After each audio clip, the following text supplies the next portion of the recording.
jari ne abokin rayuwa, ka fahimta shi dai so cuta ne abokin rayuwa.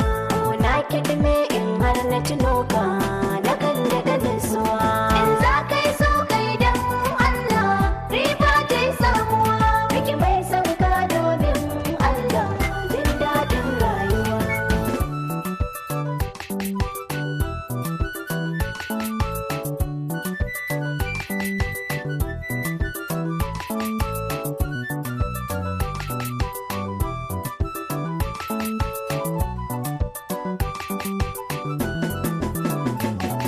In za ka yi so kai dan Allah riba ta yi samuwa, rike mai sauka domin Allah jin daɗin rayuwa.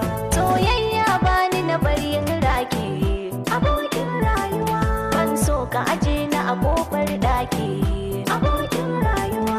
Ni zan maida ka kamar ɗan sarki abokin rayuwa.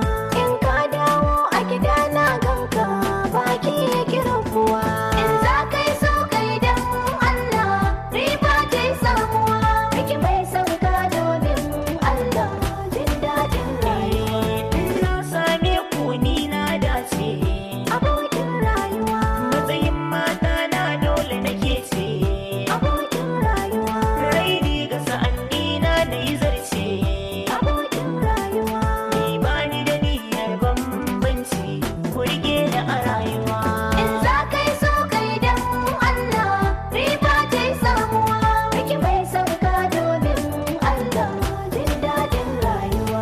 To na gaskiya ai domin Allah abokin rayuwa, dokar ka biye wa shiga wata daula abokin rayuwa. Ni so ɗaya ne ni na cika jumla